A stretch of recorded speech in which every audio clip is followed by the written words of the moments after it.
Hey guys, you know that awesome feeling of being all up inside of some drunk slut as she rides on your shaft like a dog in heat? You know that feeling?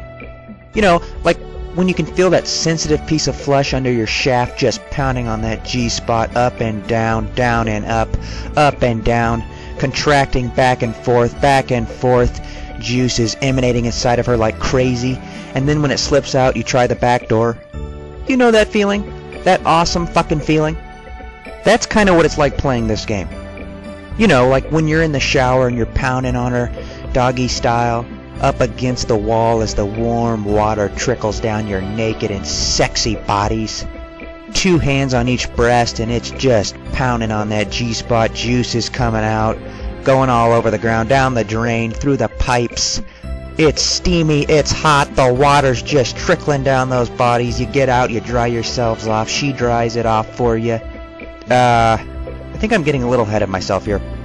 This is a review of The Legend of Dragoon. And The Legend of Dragoon is almost as good as sex. Let's review this game. Oh, The Legend of Dragoon. This is one of my favorites. This game...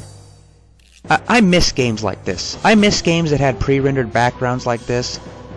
I miss games that had turn-based style combat like this. This game does everything that any great video game should do. The Legend of Dragoon is a masterpiece. Games like this are the reason the PlayStation 1 is the greatest video game system of all time. To me, there's no question about it. PlayStation 1 had everything, from Xenogears to Chrono Cross to Final Fantasy VII to Metal Gear Solid, and to, of course, The Legend of Dragoon. And the funny part about this game is, most Nintendo 64 fanboys don't know about this game. Most Nintendo 64 fanboys don't know about any of the rare gems that are on the PlayStation 1, and there's a lot of them. One of the things that makes The Legend of Dragoon a truly fun game, and sets it aside from the other games of its time, other RPGs of its time, is the battle system. And the battle system is really cool. It's unique. One of the cool things about it is you can guard. Okay, now that may not sound very cool, but when you're running out of healing items, guard can be a very important factor in this game. When you guard, you automatically heal at least 200 to 300 HP depending on your level. If you're higher level, you'll get at least 200 or 300 HP, which is, it's a huge help. And not only does it heal you, but you defend. It's like a defense tactic. The next time the enemy attacks you, he takes out very little damage, and it's just a great way to defend. It's a great way to heal yourself when you're low on HP.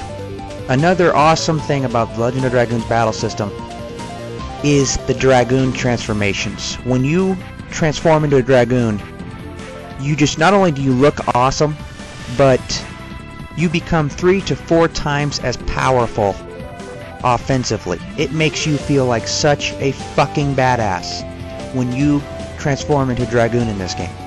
It's almost like the Power Rangers in the old TV show, live action TV show, where they would transform and become really powerful, and it was so cool back in the day. Well, that's what it's like in this game.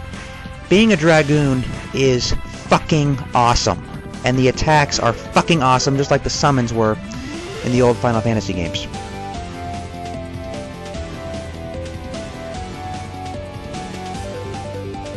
Another cool thing about the battle system is the combos that you can use. When you basically, your normal attack in this game, like in Final Fantasy VII, your normal attack would be just a standard sword slice, and maybe after, I don't know, 10, 20 hours into the game, you'll get an extra, materia where you can do 2 slices, and then eventually you get up to 4. Well, in this game you start off being able to do at least 2 to 3 to 4 different attacks on a normal attack.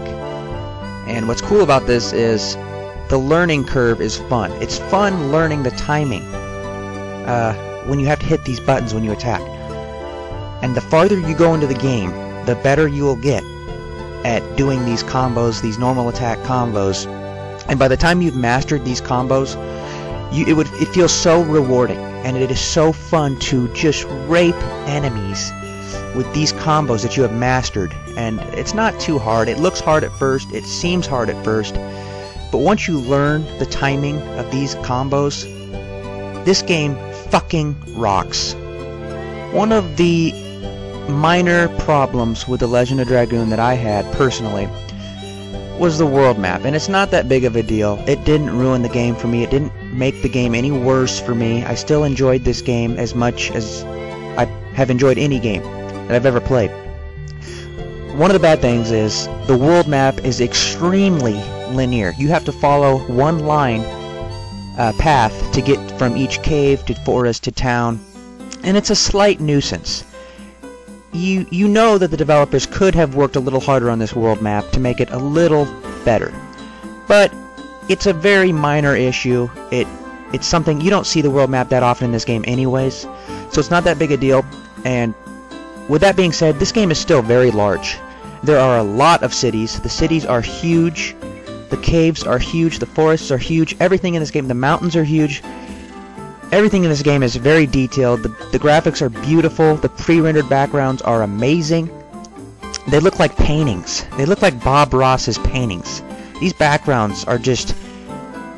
I wish they would still make video games like this. I would actually prefer video games have these pre-rendered backgrounds than what we're looking at today with the PS3 and the Xbox 360 and all of this. I would actually rather just see a return of the pre-rendered backgrounds. But of course that'll never happen. But the world is huge. It really doesn't take away from this game. To me, it still gets an A+.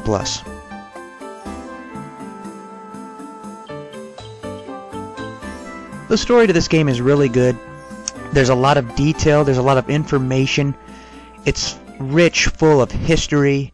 This game was very well written, and you know, I could go into the story. I could go on and on about the story in this game. But I think in a review it's better to leave that up to you to find out. I think the last thing you want to do when you're reviewing a great game like this is spoil the story. And I'm just going to leave that up to you to figure out. I think you can tell from looking at this game that it's very good. I think you can tell from listening to me talk about it that it's a very good game, and the story is amazing. And it's full of some twists. It's full of some unique twists, some that are very out there. But you'll like it. The story to this game is good, and it'll keep you wanting to know what's going to happen next.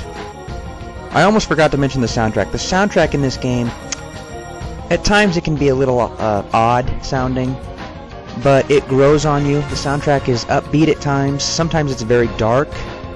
It sounds almost medieval, but I think it grows on you. It really fits with the game. It fits with the old dragon period type times. It grows on you. It is odd at first. It sounds weird. It seems funky, but it works. It grows on you, and you will learn to like it. So yeah, that's the video. I think it's for the most part pretty self-explanatory. This is a game that you need to go get, you need to own, and thanks for watching. Goodbye, my friends.